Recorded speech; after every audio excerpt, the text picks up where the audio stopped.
안녕하세요.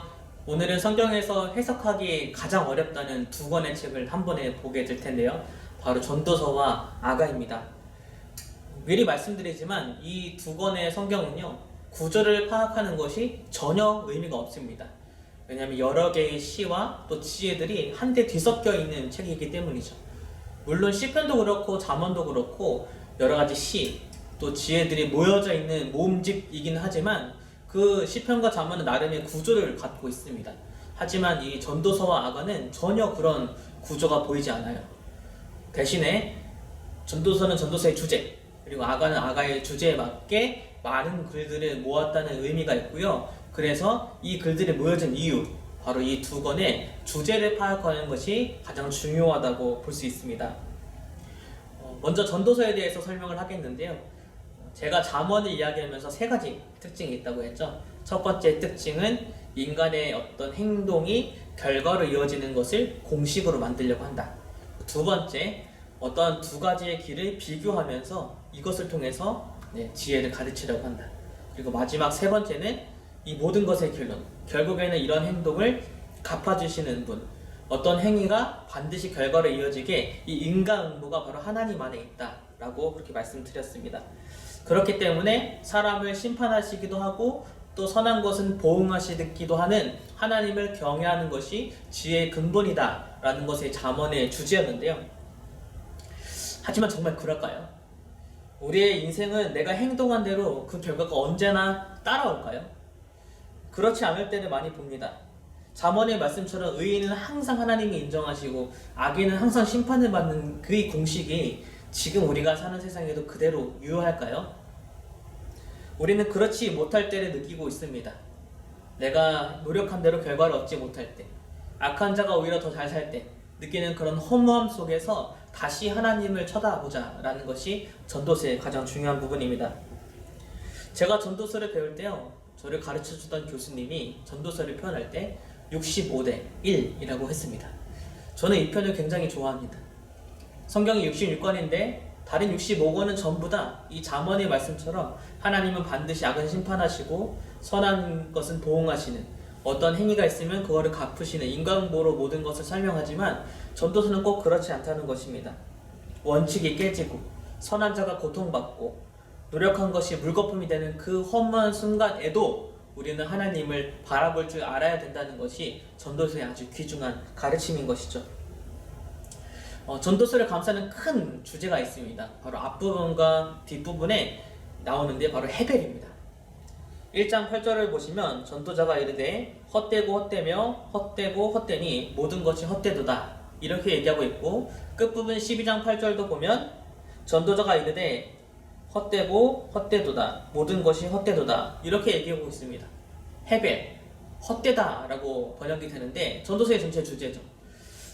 이 헤벨을 우리나라는 헛됨으로 번역했지만 본래 히브리의 말을 좀 살려서 번역해보자면 연기, 수증기와 같은 뜻입니다.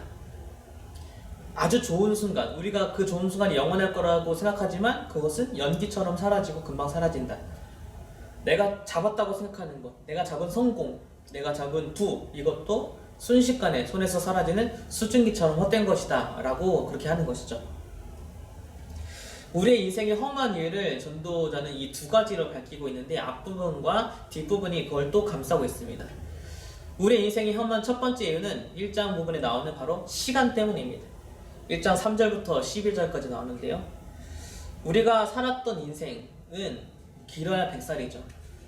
결국에는 시간이 지나면 다 잊혀진다는 것입니다.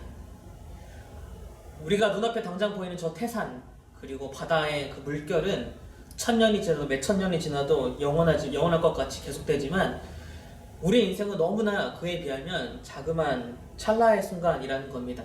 그렇기 때문에 우리의 그런 짧은 인생은 금방 잊혀지고 지워지기 때문에 허무하다라고 얘기하고 있습니다. 두 번째 인생이 주는 허무함, 왜 인생이 허무하냐? 바로 11장 7절부터 12장 7절에서 나오는 죽음 때문입니다. 전도서는 계속해서 죽음은 가장 공평한 것이라고 얘기하고 있는데요. 왜냐하면 모든 사람의 결론은 다 죽음이기 때문입니다. 다 똑같은 결과가 돌아오는 것이죠.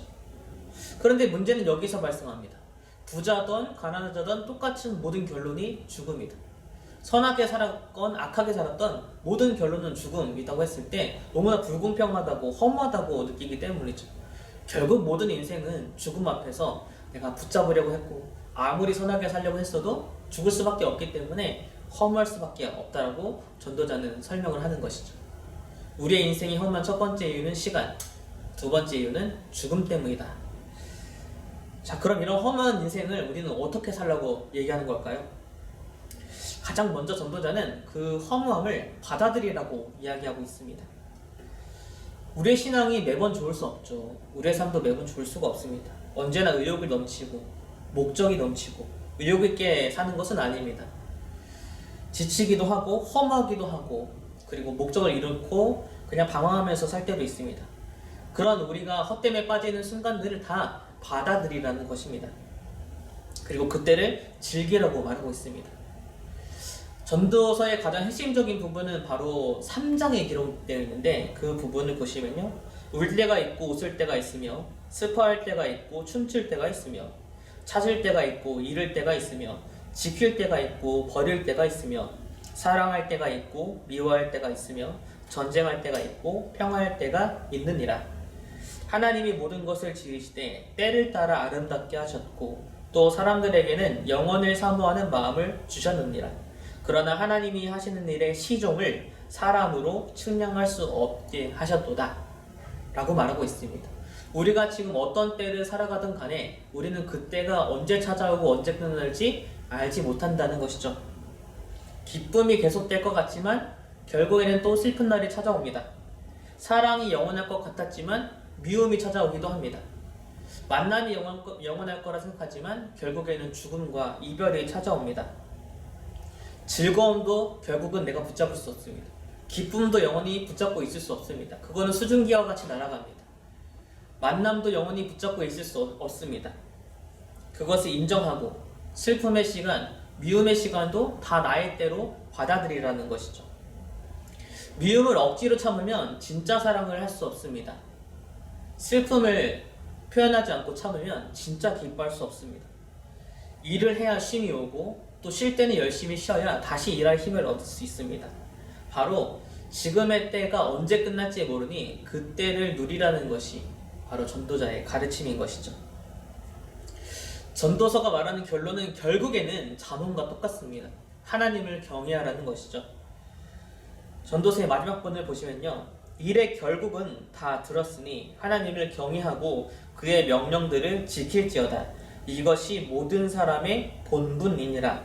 하나님은 모든 행위와 모든 은밀한 일을 선악간에 심판하시리라. 이렇게 잠언과 똑같은 결론을 맺고 있습니다. 하지만 그 결론을 맺기까지의 과정이 다른 거죠. 전도자는 이 험함 속에서 다시 하나님을 경외하는 길을 찾아가는데 그 방법이 첫 번째, 우리가 붙잡고자 하는 모든 것들은 다 결국에는 사라진다.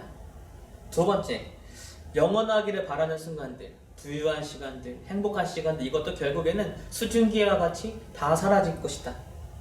세 번째, 결국에는 하나님이 주시는 그때 하루하루를 즐기면서 살아가는 것이 가장 좋은 것이다.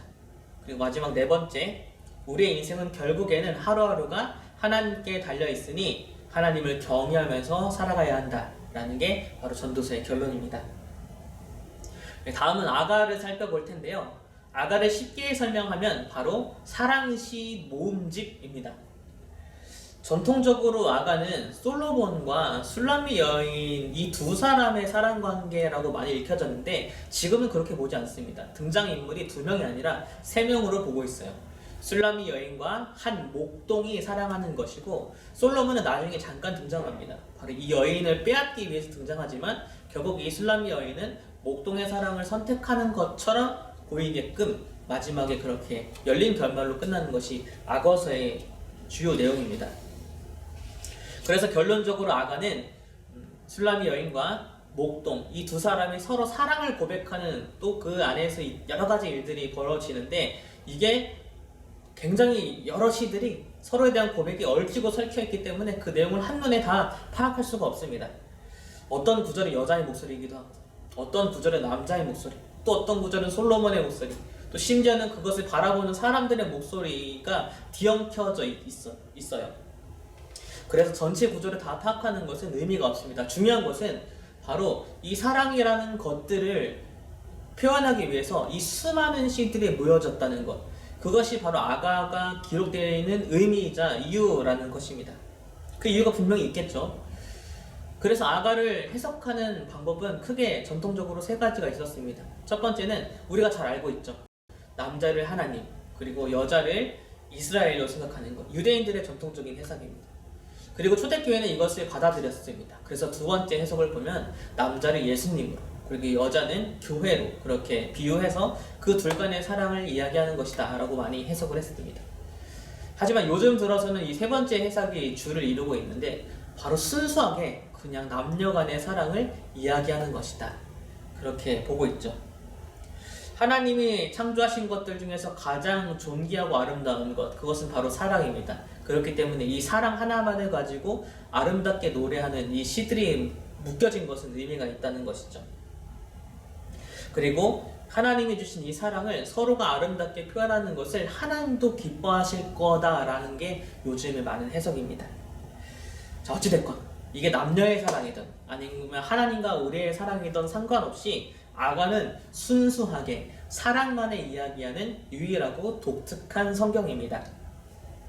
또 한 가지 말씀을 드리면요, 이 술라미 여인과 목동 이 두 사람이 서로 아름답다고 이렇게 고백을 하는 그 언어들을 보면 굉장히 독특한데요, 마치 에덴 동산을 연상시키는 것 같은 표현으로 서로의 사랑을 이렇게 이야기합니다.